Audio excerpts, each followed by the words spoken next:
আদম আলাইহিসসালামকে সিজদা করার জন্য সকল ফেরেশতা আদম আলাইহিসসালামকে সিজদা করলো, কিন্তু ইবলিস সিজদা করলো না।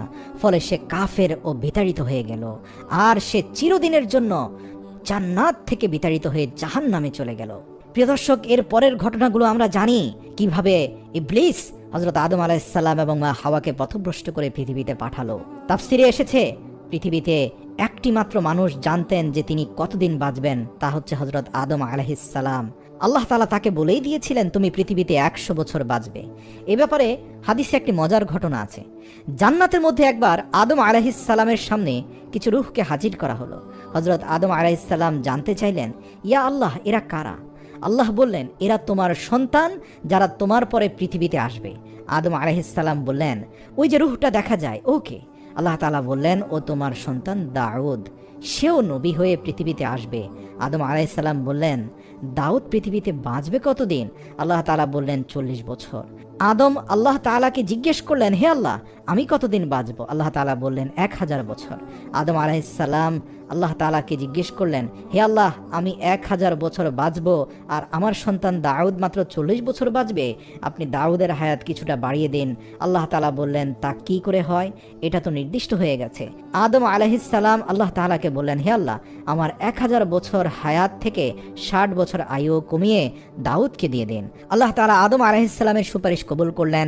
পৃথিবীতে আসার পর হযরত আদম আলাইহিসসালামের বয়স যখন 940 বছর পূর্ণ হলো, তখন আজরাইল আলাইহিসসালাম আদম আলাইহিসসালামের নিকট এসে বললেন, হে আল্লাহর নবী, আল্লাহ আমাকে আপনার জান কবজ করার জন্য পাঠিয়েছেন।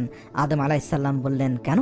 আমি তো 1000 বছর বাঁচব, এখনো তো আমার 60 বছর বাকি আছে। আজরাইল আলাইহিসসালাম বললেন, আপনি জান্নাতে থাকাকালীন সময়ের কথা মনে করুন। আপনি আপনার হায়াত থেকে 60 বছর আপনার সন্তান দাউদকে দান করেছেন। আদম আলাইহিসসালাম বললেন, না না না, আমি দান করিনি। আজরাইল আলাইহিসসালাম মুশকিলে পড়ে গেলেন। আল্লাহ আজরাইল আলাইহিসসালামকে বললেন, ফিরে এসো। আজরাইল আলাইহিসসালাম আদম আলাইহিসসালামের জান কবজ না করেই ফিরে এলেন। আদম আলাইহিসসালাম জান্নাতের মধ্যকার সেই কথা ভুলে গিয়েছিলেন যে তিনি 60 বছর বয়স দাউদ আলাইহিসসালামকে দান করেছিলেন। এ ব্যাপারে হাদিসে বলা হয়েছে, মানুষের মধ্যে ভুলে যাওয়ার প্রবণতা বেশি। আমাদের আদি পিতা আদম আলাইহিসসালাম ভুলে গেছেন, আমরাও ভুলে যাই। এটাই মানুষের প্রকৃতি। পরবর্তীতে যখন তার বয়স 1000 বছর পূর্ণ হয়, তখন তিনি অতিশয় বৃদ্ধ এবং দুর্বল হয়ে পড়েন। এ সময় পৃথিবীতে হযরত আদম আলাইহিসসালামের সন্তান সন্ততি এবং নাতিপুতি সব মিলিয়ে প্রায় 40,000 মানুষের বংশ বিস্তার ঘটেছিল। এই 40,000 মানুষের মধ্যে হযরত শীশ আলাইহিসসালামও ছিলেন। হযরত আদম আলাইহিসসালাম সবাইকে কাছে ডাকলেন এবং শেষ ওসিয়ত করলেন। বললেন, মনে হচ্ছে আমি আর বেশিক্ষণ তোমাদের